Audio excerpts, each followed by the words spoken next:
నమస్తే, welcome to our channel. నేను లోకేష్. గత 2-3 రోజులు కూడా ఏదైతే అందశ్రీ యొక్క ఆడియో కావచ్చు, అదేవిధంగా జయ జయ హే తెలంగాణ ఒక రాష్ట్ర గీతం ఏదైతే ఉందో చాలా చర్చనీయాంశమైంది. ఏంటంటే కీరవానికి ఇవ్వడం, ఆ కీరవానికి ఇవ్వడాన్ని తెలంగాణ ఉద్యమకారులు అసలు సహించుకోలేకపోతున్నారు. వాళ్ళు అసలు దాన్ని ఒక పదాన్ని వింటేనే వాళ్ళు ఎట్లా అంటే కోపానికి వస్తున్నారు. కాబట్టి ఆ యొక్క ఆడియోకి అసలు కారణం ఎవరంటే డైరెక్టర్ ప్రేమ్రాజ్ అన్న అసలు ఎందుకు ఫోన్ చేయాల్సి వచ్చింది? అసలు తెలంగాణ ఉద్యమకారులందరూ ఇప్పుడు ఒకటై వాళ్ళ ఒక గొంతుకని వినిపించాల్సిన అంటే టైం వచ్చిందన్నట్టుగా అందరూ ఒకటేసారి వేదికలపైకి రావడం, అసలు దాన్ని అంతా కూడా వ్యతిరేకిస్తున్నారు. అసలు ఎందుకు వ్యతిరేకిస్తున్నారు? ఒక ఆస్కర్ అవార్డు వచ్చిన వ్యక్తినే వ్యతిరేకిస్తున్నారు అంటే అసలు దీనికి కారణం ఏంది? అసలు ఇదంతా ఎందుకు వచ్చింది అనేది కూడా మనం ప్రేమ్రాజ్ అన్నని అడిగి తెలుసుకుందాం. అన్న నమస్తే అన్న, బాగున్నారా అన్న? బాగున్నా. ఏందన్న అసలు ఏంది అసలు ఈ చర్చ అంతటి కారణం మీరే. అసలు ఈ తెరపైకి ఈ యొక్క చర్చను తీసుకురావడానికి మీరు ఏదైతే ఆడియో రిలీజ్ చేశారో అదే ఆడియో. అసలు ఎందుకు అందశ్రీకి మీరు ఫోన్ చేయాలనుకున్నారు? అంటే ఈ పాట వస్తుందని తెలిసినప్పుడు, అంటే ఈ గవర్నమెంట్ వచ్చిన తర్వాత వాళ్ళు ఈ 10 ఏళ్ళ నుంచి పాట తీసుకురాలేదు కాబట్టి మేము ఈ పాటను వెలుగులో తీసుకొస్తాం, అధికారికంగా మేము గుర్తిస్తామన్నారు. సరే, ఓకే, స్వాగతించాం. సరే, గతంలో ఎందుకు రాలేదు అది వేరే డిబేట్. కానీ అయితే సరే, వీళ్ళు వస్తున్నప్పుడు నేను కూడా ఏమనుకున్నా, ఓకే, మంచిదే కదా తెలంగాణ గీతం ఉద్యమంలో ప్రజల్లో పోయింది, అధికారికంగా గుర్తిస్తే మంచిదే కదా అని చెప్పేసి నేను అనుకున్నా. ఇంకా సడన్గా ఫ్రేమ్లోకి కీరవాణి గారిని పట్టుకొచ్చారు. అది ఆయనతో సంగీతం చేయిస్తున్నారన్నప్పుడు ఒక తెలంగాణ ఉద్యమకారుడిగా నాకు ఎక్కడో కలుపుకుమన్నది. అదేంటి, ఇక్కడ ఇంతమంది సంగీత దర్శకులు ఉండగా, ఇంతమంది గాయకులు ఉండగా కీరవాణి గారితో చేయించాల్సిన అవసరం ఏంటి? అంటే ఇక్కడ నా పాయింట్ ఏంటి, ఇప్పుడు కీరవాణి గారితో ఎందుకు చేయిస్తున్నారంటే, కీరవాణి గారు తక్కువ వ్యక్తి అని కాదు నా ఉద్దేశం. కీరవాణి గారు మ్యూజిక్ డైరెక్టర్ కాదని కదా, ఆయన ఆస్కార్ అవార్డు తెచ్చుకున్నాడు, కాదంటానికి నేనెవరిని? కాబట్టి ఇక్కడ కీరవాణి గారు చేయొద్దంటే ఆయన్ని తక్కువ చేయట్లేదు నేను. అట్లాగే సేమ్ టైం ఈయన కవి కాదని అంటలేదు కదా. పాటను స్వాగతిస్తున్నాం అంటే కవిని గౌరవిస్తున్నట్టే లెక్క. కానీ ఆ వచ్చే పాట సవ్యంగా ఉండాలనేది నా ఉద్దేశం. ఆ వచ్చే పాట ఎందుకు పుట్టిందే, అది తెలంగాణ ఉద్యమంలో పుట్టింది. ఆ పాట పెళ్లికో పేరంటానికో పుట్టలే ఆ పాట. లేదంటే ఎవరినో ఎంటర్టైన్ చేయడానికి ఆ పాట రాయలేదు. అప్పుడు ఒక తెలంగాణ ఉద్యమం ముందుకు కదిలే క్రమంలో ఆ పాట పుట్టింది. అంటే జయ జయ హే తెలంగాణ అని ఉద్యమం కోసం పుట్టిన పాట అది. అట్లాంటిది తెలంగాణ రాష్ట్ర గీతం అయినప్పుడు, తెలంగాణ వచ్చిన తర్వాత అది తెలంగాణ రాష్ట్ర గీతంగా అధికారికంగా గుర్తించినప్పుడు, తెలంగాణ ఉద్యమం అంటేనే కల్చరల్ మూమెంట్తోనే తెలంగాణ ఉద్యమము ముందుకు సాగింది. అట్లాంటిది ఈ తెలంగాణలో గడప గడపకు ఒక కళాకారుడు ఉంటాడు, ఇంటింటికి ఒక గాయకుడు ఉంటాడు, మ్యూజిక్ డైరెక్టర్ల కొదవే లేదు. అంటే ఒక సినిమా సాంగు ఒక 5 మిలియన్లు 10 మిలియన్లు పోతే 50 మిలియన్లు 100 మిలియన్లు పోతాయి. తెలంగాణ కళాకారులు, తెలంగాణ మ్యూజిక్ డైరెక్టర్లు చేసిన సాంగ్స్ అంటే ప్రజలు ఆదరించినంత పోవు కదా. అలాంటి కళాకారులు, అలాంటి మ్యూజిక్ డైరెక్టర్లు ఉన్న తెలంగాణలో ఒక మ్యూజిక్ డైరెక్టర్ని అరువు తెచ్చుకోవాల్సిన అవసరం నీకు ఎందుకు వచ్చిందన్న అని అడగడానికి నేను ఫోన్ చేసిన టైంలో అసలు ఒక్క దర్శకుని, అంటే ఆ సంగీత దర్శకుని, ఆయన తలదన్నే ఒక దర్శకుని పేరు చెప్పని అనడం మీకు ఎలా అనిపించింది అన్న ఆ టైంలో? అంటే నేను షాక్ అయ్యా. అంటే ఆ విధంగా అతను మాట్లాడతాడు అని అనుకోవాలి. అంటే జనరల్గా అతను దురుసుగా మాట్లాడతాడు, అది అందరికీ తెలుసు. ఎవరితో కూడా చాలా హార్ష్గానే మాట్లాడతాడు, ఎవరు మాట్లాడినా కానీ. అయితే నేను సరే, అదేమన్నా నన్నంటే నేను ఏం పెద్ద లైట్ తీసుకునేవాడిని, సరే ఆయన అట్లాగే మాట్లాడతాడని. కానీ ఆయన ఎందుకు ఆయన తీసుకున్నారా, అసలు కీరవాణి గారిని ఎందుకు పెట్టాల్సి వచ్చిందన్న అని చెప్పేసి నేను అడిగినప్పుడు, మరి ఇంకెవరిని పెట్టమంటావు చెప్పని ఎదురు క్వశ్చన్ వేసాడు నన్ను. ఎదురు క్వశ్చన్ వేస్తే నేను అన్న, తెలంగాణలో కరువు పోయినరే చాలా మంది ఉన్నారు, ఎవరిని ఒక్కడిని చూపించు అంటే ఆయన స్వరంలో క్రమక్రమంగా పెంచుతూ ఉన్నాడు. అంటే నేను ఆ మాట అనేసరికి ఆయనకు డైజెస్ట్ కాల.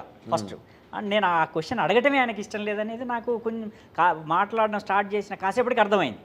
తర్వాత ఎవడు ఉన్నాడో చూపించు అని చెప్పేసి అన్నాడు. అంటే ఎందుకు 10 మందిని చూపిస్తా అనేసరికి క్యాసెట్లు చేసుకునే వాళ్ళు కాదు, వాడు కాదు, ఇది అంటే అప్పుడు నేను ఎగ్జాంపుల్ చెప్పాను. నా సినిమాలకే చేసిన వాళ్ళు ఉన్నారన్న, పోనీ నీకు సినిమాలు చేసేవాళ్ళు, క్యాసెట్లు చేసేవాళ్ళు తక్కువ అని నువ్వు అనుకుంటే, సినిమాలు చేసిన వాళ్ళు కూడా ఉన్నారు, నా సినిమాలకే చేసిన వాళ్ళు ఉన్నారంటే, నీ సినిమా చేసిన నా సినిమాకి ఎట్ట పనికొస్తారంటే, నీ సినిమా నా సినిమా అయితే నువ్వు ఏమన్నా పెట్టుకో అన్నా అని చెప్పి నేను మాట్లాడడం జరిగింది. సినిమా కాదు కదా ఇది, తెలంగాణ అస్తిత్వం, తెలంగాణ ఆత్మగౌరవానికి సంబంధించిన విషయం కాబట్టి నువ్వు సినిమాకి ఎట్లా పోలుస్తావు దీన్ని? నీ సొంత సినిమా, నువ్వు ఒక క్యాసెట్ చేసి నువ్వు రిలీజ్ చేసుకొని ఎవరితోటనే చేయించుకో, మాకెందుకు, రాష్ట్ర గీతం అంటున్నావు కాబట్టి ఈ రాష్ట్రంలో మనం అందరం స్టేక్ హోల్డర్స్ కాబట్టి నేను మాట్లాడాను, అట్లా పెట్టుకుంటామని చెప్పేసి నేను అంటే అప్పుడు ఇక అతను చాలా సీరియస్ అయిపోయి అసలు ఎవడున్నాడు కీరవాణిని తలదన్ని అనే రీతిగా ఇక అసలు ఇష్టం వచ్చినట్టు ఆయన మాట్లాడడం జరిగింది. అందశ్రీ అంటే ఒక గొప్ప కవి, అంటే తెలంగాణలో అందశ్రీ అనే అందరికీ తెలుసు. ఆయనే ఒక ఆస్కర్ అవార్డు లెవెల్ని కోరుకోవడంలో ఏమైనా తప్పుందా? ఆస్కార్ అవార్డు లెవెల్ని కోరుకోవటం కాదు, ఇక్కడ ఈ పాట ప్రజల్లోకి పోయినప్పుడు ఏ ఆస్కార్ అవార్డు గ్రహీత దాన్ని ట్యూన్ చేసి ప్రజల్లోకి తీసుకెళ్ళిండు. ఉద్యమంలో ఎవరి కాళ్ళు వాళ్ళ నోళ్ళలో నానింది ఆటోమేటిక్గా ప్రజలు, చదువు వచ్చిన వాళ్ళు చదువు రాని వాళ్ళు కూడా ఆ పాటని ప్రజల్లోకి తీసుకుపోయినారు. అలాంటి పాటకు నీకు అసలు ఆస్కార్ అవార్డు గ్రహీతల సాయం నీకు అవసరం అంటానని, ఈ పాట ఆల్రెడీ గొప్పదే, అది ఆల్రెడీ ప్రజల్లోకి పోయిన పాటకి నీకు ఆస్కార్ అవార్డు గ్రహీత నీకెందుకయ్యా? ఒక గొప్ప పాటకి ఈ హంగులు అదనపు సొగసులు నీకెందుకు? అది న్యాచురల్గానే అది గొప్ప పాట కదా. అట్లాంటప్పుడు ఆస్కార్ అవార్డు గ్రహీత అవసరం లేదనేది నా ఫీలింగ్. దానికంటే ఇక్కడి మట్టిలో పుట్టిన ఇక్కడి మట్టి బిడ్డకి ఇస్తే అంతకంటే గొప్పగా చేస్తాడు. దీనికి అవార్డులతోటి దీన్ని పోల్చి చూడలేము. ఇది సినిమా పాట కాదు ఇది, కాబట్టి దీన్ని ఆ రకంగా మనం చూడలేము. ఆస్కార్ అవార్డు గ్రహీత అంటే ఆ యాంగిల్కి వెళ్తే అసలు దానికి అంత ఎక్కడుంది? ఆస్కార్ అవార్డు గ్రహీత ఈయనకంటే ముందు వచ్చిన రెహమాన్ ఉన్నాడు, ఆయనతో చేయించు. ఆయనకంటే ముందు వచ్చిన హాలీవుడ్లో చాలామంది ఉన్నారు, వాళ్ళతో చేయించు. దానికి ఎక్కడ లిమిట్ ఉందా? దీనికి అంటే దీన్ని ఒక సినిమా రెగ్యులర్ సినిమా పాటలాగా మనం ట్రీట్ చేయకూడదు. ఆయన అంటే దురదృష్టవశాత్తు ఆయన అట్లాగే అనుకుంటాడు, నా పాట ఆస్కార్ అవార్డు వచ్చిన కీరవాణి చేయాలి. సరే ఓకే, కీరవాణి చేయాలి అంటే ఇది నీ ఒక్కడికి సంబంధించిన విషయమా? ఇంకొకటి నేను ఎందుకు మాట్లాడాలి ఇవాళ?